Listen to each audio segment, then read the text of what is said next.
हा कुंड्यामध्ये काढून घेते. मस्त आपली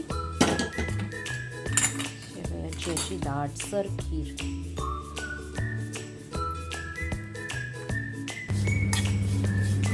तरी 1 चमचा तुपामध्ये अर्धी वाटी या रोस्टेड बंबिनो शेवया ज्या आहेत त्या घेतल्या आहेत.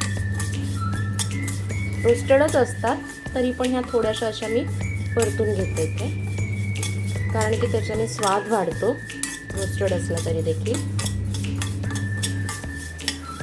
आणि आता त्याच्यामध्ये अर्धा लिटर दूध आपल्याला घालायचं आहे. इथे हे असं फुल क्रीम दूध मी घेणार आहे आणि ते याच्यामध्ये घालणार आहे.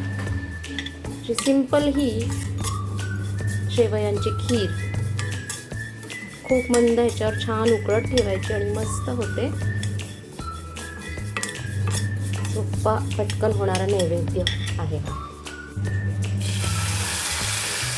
त्याच्यामध्ये अर्धा लिटर दूध घालते आणि अर्धा ग्लास पाणी आपल्याला याच्यात घालायचं आहे, जेणेकरून ते पाणी सगळं आटेपर्यंत आपण उकळवणार आहे. आवडीनुसार आहे. मी इथे अगदी पाव वाटी एवढंच पाणी घालते आहे, त्याच्याहून कमी. मला जास्ती आटवायचं नाही आहे. हे आता उकळत राहील.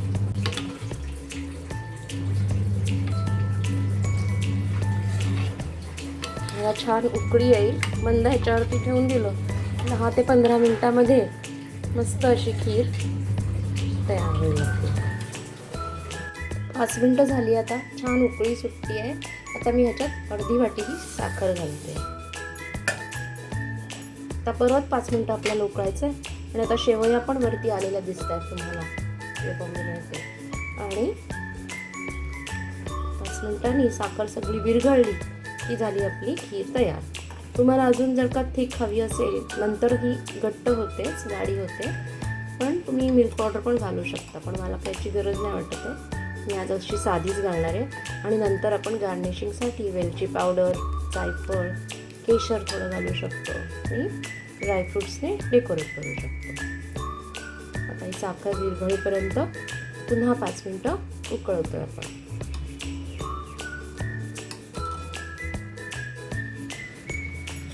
पहा, दूध छान आटलं आहे बऱ्यापैकी. आणि डाव ठेवण्याचा फायदा हा की दूध असं हे पूर्ण वर आलं होतं पण उतू जात नाही, कारण इथे डाव असतो. तुम्ही बघू शकता अगदी कढईपर्यंत हे छान उकळत होतं.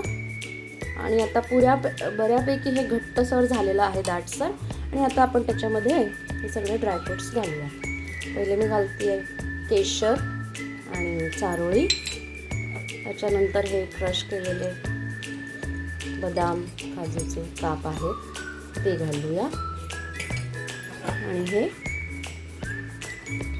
मनुके. आणि आता गॅस बंद करते मी, कारण की याचा व्यवस्थित छान झालेली आहे खीर आपली मस्त. आणि वेलची पावडर घालते लास्टला.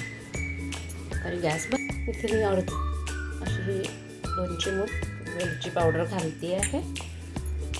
आणि अशी आपली शेवयाची खीर मस्त तयार झाली आहे, दाटसर अशी. बघू शकता.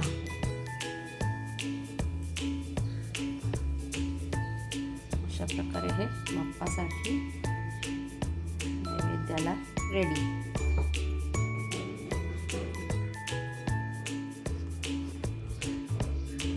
अशी ही दाटसर तुम्ही बघू शकता, लिटरली अशा रबडी सारखी आता व्हायला लागली आहे. ही थंड होईल तशी. जर तुम्हाला अशी दाटसर आवडत नसेल तर अगदी पाववाटी शेवया तुम्ही घेऊ शकता अर्धा लिटर दुधासाठी. आणि वाटत असल्यास थोडंसं दूध तुम्ही नंतर घालून देऊ शकता जेव्हा हवं असेल तर. थोडंसं दूध घालून उकळवायचं असेल तर तसंही तुम्ही ॲड करून घेऊ शकता ह्याच्यात. तर मी ही अशी ह्या कुंड्यामध्ये काढून घेते. मस्त आपली शेवयाची अशी दाटसर खीर.